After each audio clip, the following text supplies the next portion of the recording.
Picture this. You're stuck in like the absolute worst traffic jam of your life. Oh yeah, we've all been there. Right.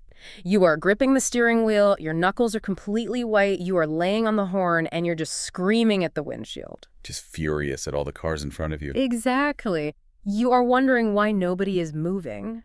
You are so angry at the traffic, but you are completely forgetting the fundamental reality of the situation. Which is that you are the traffic. Yes, you are not just stuck in it. You are a constituent piece of the exact phenomenon that you are sitting there complaining about. I mean, that blind spot, that inability to see ourselves as the very thing we are frustrated by, that is essentially the default human condition. It really is. We have this tendency to view the world as a giant vending machine. Mm-hmm. We put in our time, we push a button, and we expect the right product, peace, love, justice, recognition, to just drop down into our hands. Right, and when the machine gets stuck, we just kick it. Exactly. We just kick the machine. Well, today's deep dive is about what happens when we stop kicking the machine. We are exploring a really fascinating philosophical text by REVPS called Becoming the Answer, The Sacred Exchange of Life. It's a heavy text, but it's so good. It is. And the mission for our deep dive today is to explore this text's radical reframing of how we interact with the world.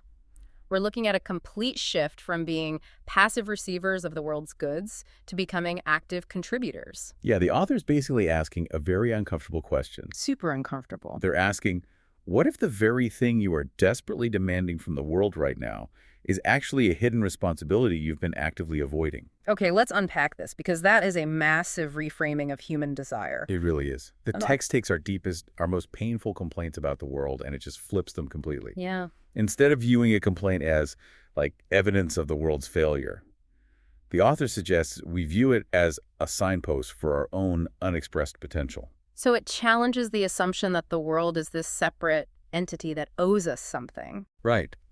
It suggests instead that our frustration is actually a diagnostic tool for our own psychology. Well, to understand what the text means by becoming the answer, we first have to understand how it views the world itself, because it rejects that vending machine model entirely. Oh, absolutely. Instead, it proposes that the world is a mirror.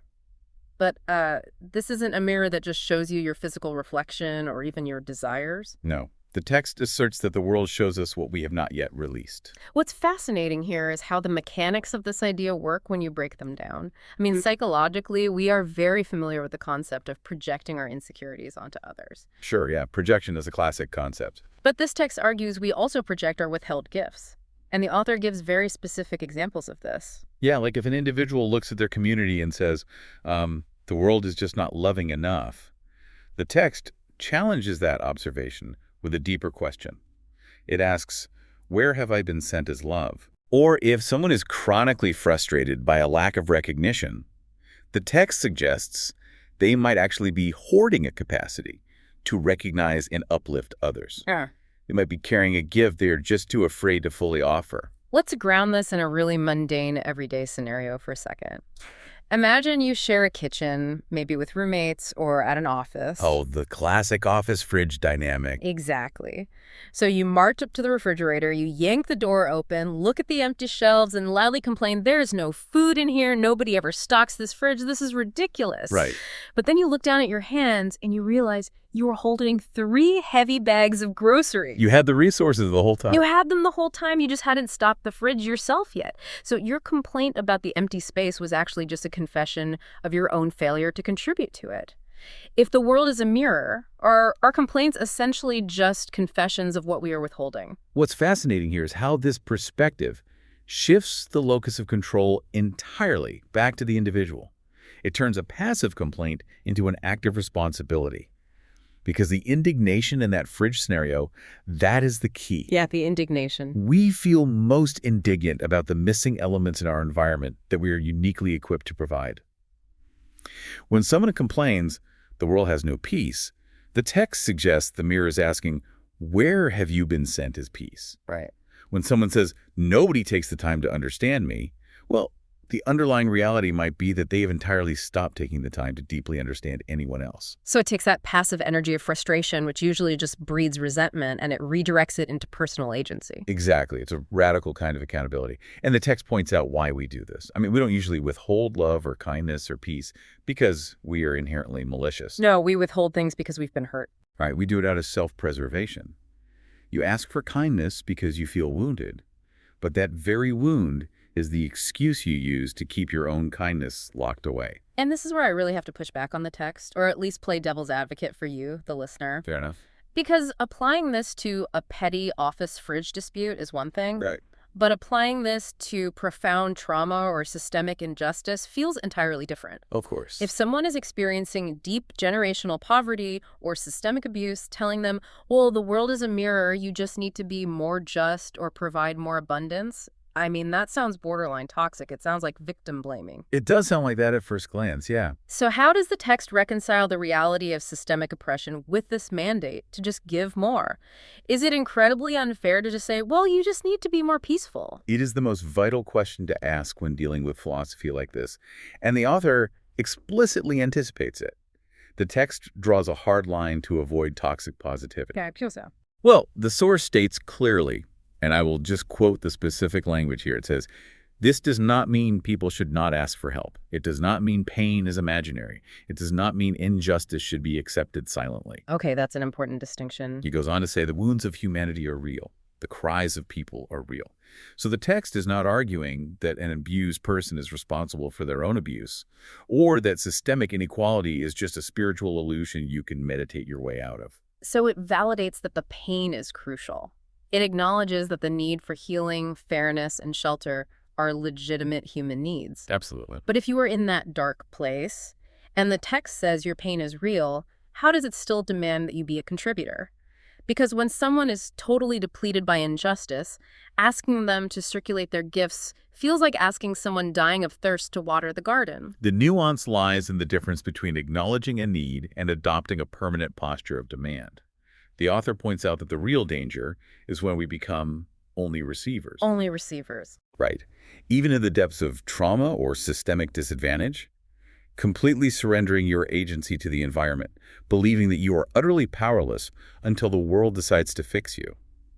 It's a form of psychological death. Meaning, the moment you decide you are only a victim of the world, you lose the ability to shape it. You owe the world nothing, and it owes you everything. Exactly.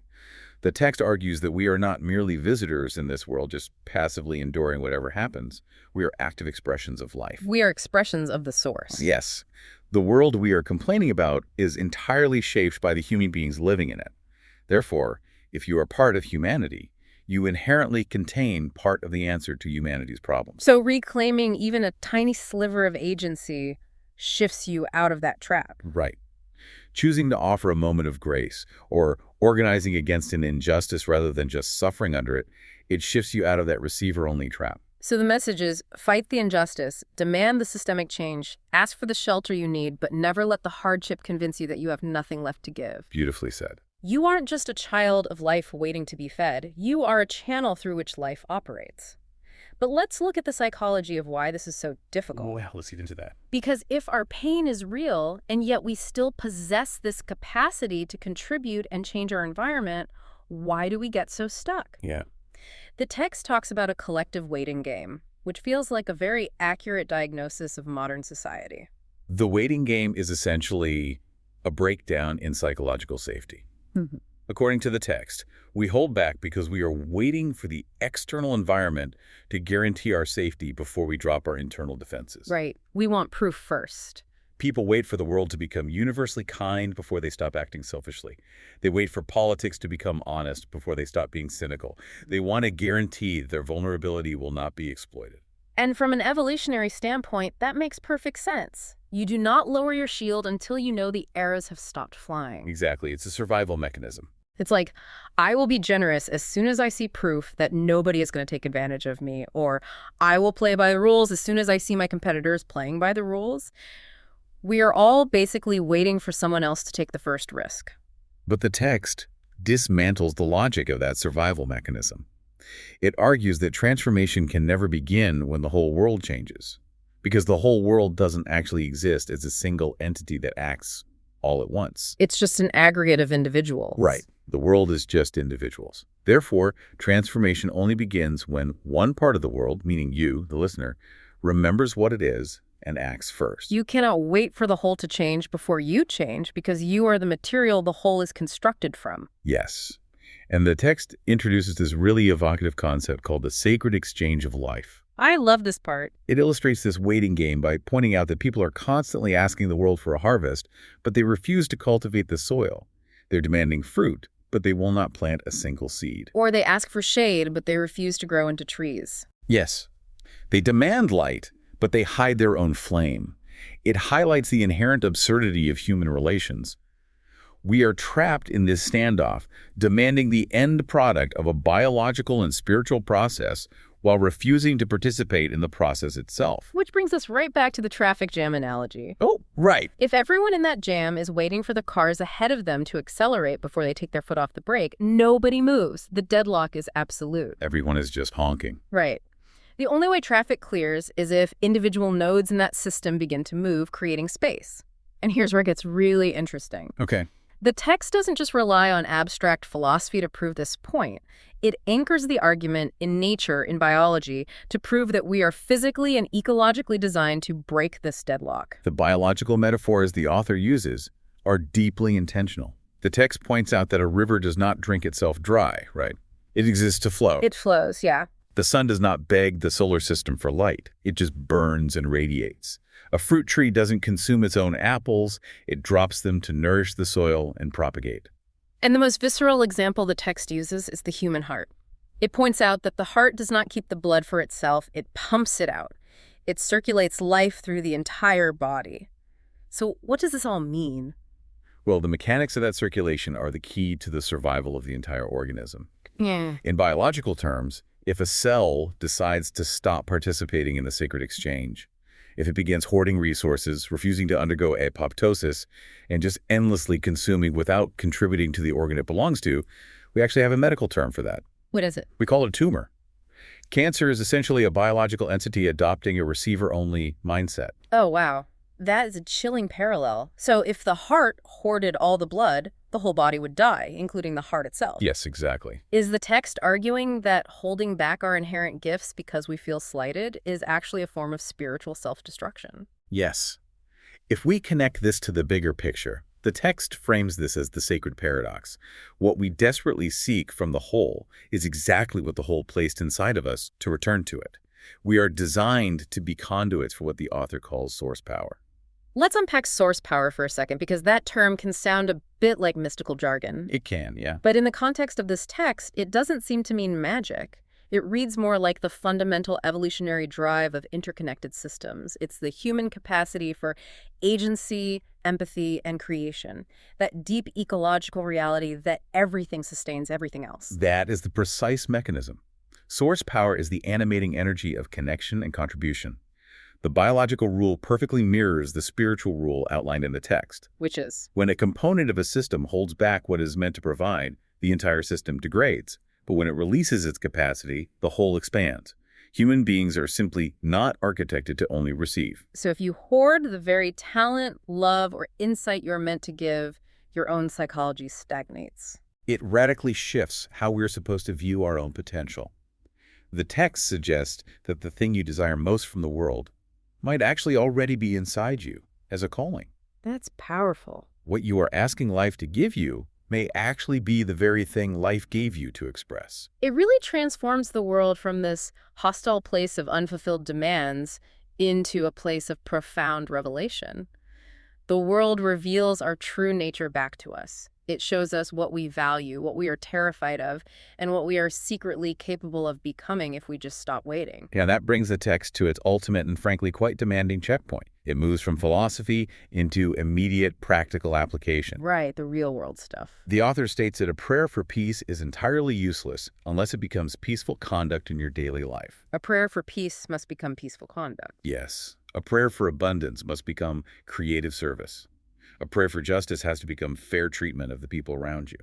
The text strips away the illusion that passive desire is enough. You cannot simply wish for a healed world. No, The world is only healed by individuals who actively become the manifestation of what they're praying for. That is an incredibly high bar. It shatters the idea that the highest form of prayer is begging the universe to magically rearrange the furniture of your life so you can finally be comfortable. Right. The highest prayer, according to this philosophy, isn't asking to change the world. It is asking to become one of the ways the world becomes better. It's saying, let the exact dynamic I am demanding from humanity begin through my own humanity. Exactly. Well, that drops all of our grand, abstract complaints right onto our own doorsteps. It really does. So, to you, listening to this deep dive right now, think about the biggest frustration you are harboring today. Maybe it's a toxic dynamic at your workplace, or dysfunction in your family, or just the absolute chaos of society at large. What are you waiting for someone else to fix? Yes, because the text asks a piercing series of questions. Are you demanding forgiveness from others while stubbornly refusing to forgive? Are you seeking a better, more supportive world while operating in ways that constantly weaken the people around you? The author challenges the listener to realize that the world might be waiting for the exact thing you're waiting for. You're sitting there waiting for someone to show you kindness, but someone in your immediate vicinity is desperate for your kindness. Someone out there is waiting for your courage. You are waiting for validation, but someone else is waiting for your words to lift them out of despair. You might be waiting for emotional healing, but someone in your life is waiting for the unique empathy and wisdom that your specific pain has.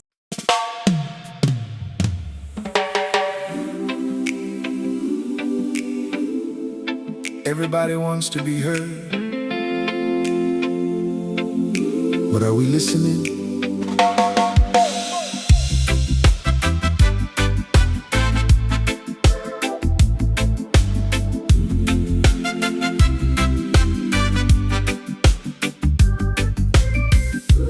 Everybody wants to be heard,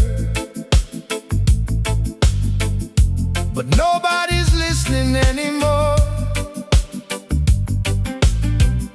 We speak our pain into the air, still wondering what love is for. We ask for grace, we cry for mercy, but forget to give it on the way. We hold a mirror to the world, then blame the image when it breaks. If I want peace, I must plant peace. If I want love, I must love first. Life only echoes what I send. The answer starts with me.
answers